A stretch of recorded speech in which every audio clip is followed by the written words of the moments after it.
Queridos amigos, les habla su amiga Adalí Castañeda, con mis mejores deseos de que se encuentren bien en unión con todos sus seres queridos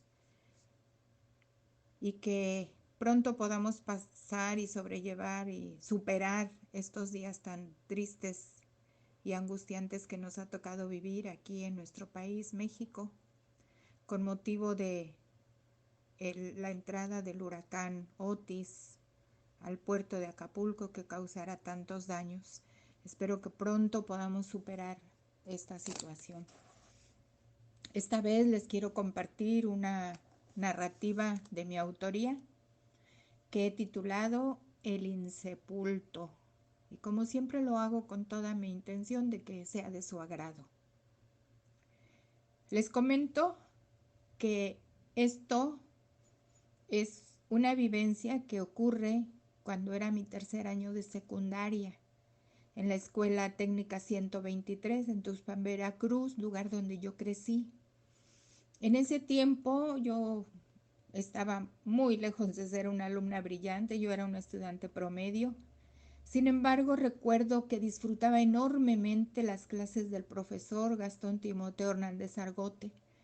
Él nos impartía clases de literatura y mi maestro, con una bien timbrada voz, una excelente dicción y una armoniosa entonación, nos leía poemas después de habernos dado todo el trasfondo de información acerca de los diferentes autores y los diferentes tipos de poesía. Recuerdo que a pasos por el aula contaba las sílabas y decía el poema con una preciosa voz. Yo lo disfrutaba enormemente. Creo que de ahí nació o se alimentó más mi gusto por la poesía. La clase tardaba, ya dije, 50 minutos, pero para mí eran como un suspiro. Afortunadamente las clases de literatura eran 4 veces a la semana, lo mismo que las de matemáticas. Ahí, ahí era otro el clima del aula y otro gallo cantaba. ¿Qué digo gallo? Más bien era un guajolote. El maestro de matemáticas era un ingeniero del que, afortunadamente para él, no recuerdo su nombre. Solo recuerdo que era delgado, muy bien vestido, siempre de camisa de manga larga, a pesar del calor que es peculiar en el puerto, impecablemente peinado, de tez morena, pero de una tonalidad extraña, como grisácea.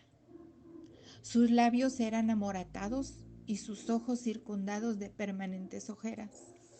Nunca nos referíamos a él por su nombre, sino por el apodo, que es usual que los estudiantes endilguen a algunos docentes. En este caso, el ingeniero era el insepulto. Sus clases, a diferencia de las del maestro de literatura, eran tediosas, cansadas, aburridas, insípidas y podría decir que hasta crueles. Mientras el maestro de literatura cautivaba la atención y la mirada del grupo, al punto que nuestros ojos no se desprendían de su figura, al menos los míos, así fuera caminando sin parar por el aula, al insepulto ni lo mirábamos, ni lo escuchábamos, ni le poníamos la mínima atención. ¿Él qué hacía? Se mantenía dando su clase en un susurro, dando la espalda al grupo y dirigiéndose solo al pizarrón, al que indigestaba de números, signos, flechas y garabatos sin sentido ni significado para la mayoría. Recuerdo que la dichosa clase era de las 2 de la tarde a las 2:50. A 1000 grados de temperatura en el aula ocupada por casi 40 adolescentes acalorados, despidiendo los aromas propios del clima y de la edad. Sumamos a eso que en ese tiempo el estudiante guardaba respetuoso silencio en el aula, cuando menos a la vista y oído del profesor. Se escuchaba caer un alfiler, todos callados, bien sentados y en santo orden. Excuso decirles que en más de una ocasión El sopor venció mi resistencia y deseo de permanecer alerta, y solo podía medio ahuyentar el sueño cuando volteaba discretamente a ver a mis compañeros y me divertía internamente con los esfuerzos que hacían por mantener los ojos abiertos o cuando menos el cuello erguido. El grupo cobraba un mínimo de vida cuando el insepulto decía: esto es de tarea para mañana. Entonces yo me apresuraba a copiar lo más fielmente posible aquellos jeroglíficos incomprensibles con la única ilusión de que un milagro ocurriera y yo pudiera cumplir al día siguiente con tal encargo. Solo eran buenas intenciones, pues al llegar a casa ya me esperaban otras tareas, no más importantes, pero sí más urgentes. La lista no era corta.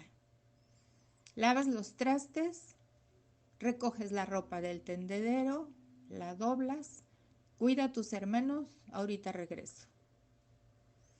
Porque mamá salía a hacer trabajos de enfermería. No sé si se usaba mucho o la gente se enfermaba tanto o Dios disponía de esa manera para que ella pudiera traer algo de dinero a casa. Al rato pones a la lumbre la olla para la avena de la cena. No me tardo. Cuidas a tus hermanos. Ahorita vengo. Obviamente, la tarea del insepulto quedaba en el olvido. Tal vez por un mecanismo interior de defensa para no enfrentarme a la frustración de no saber ni por dónde comenzar. No pocas veces al momento de entregar las hojas con dicha tarea ocurría el esperado milagro. Una voz a mis espaldas, siempre muy suave y comedida, me decía: ¿trajiste la tarea? La respuesta estaba en mis ojos y en el rítmico movimiento de negación con la cabeza. Me imaginé, decía: yo la hice 2 veces, si quieres te paso una. Noble gesto de aquel niño, compañero solidario, con quien no recuerdo haber tenido ni siquiera una conversación adicional. Los años pasaron, yo salí de la ciudad para no volver, sino solo de visita a mis padres, y no volví a ver a mi benefactor académico. Me hice profesora de primaria. La vida me dio la oportunidad de estudiar la licenciatura en pedagogía y en educación preescolar y trabajar en ese nivel por 35 años. Y un buen día, en medio de los trámites para la jubilación, escuché a mis espaldas esa misma voz: güera, ¿trajiste la tarea? Ahí estaba, sonriente, más seguro de sí, aunque un poco a la expectativa. ¿Te acuerdas de mí? Por supuesto, Odilon Mayolo García Rojas. Y no traje la tarea, exclamé al mismo tiempo que lo abrazaba. Y al oído le decía: gracias, muchas gracias retroactivas. Hago una acotación. Odilon Mayolo García Rojas, maestro de matemáticas en secundaria, también estaba haciendo sus trámites para la correspondiente jubilación.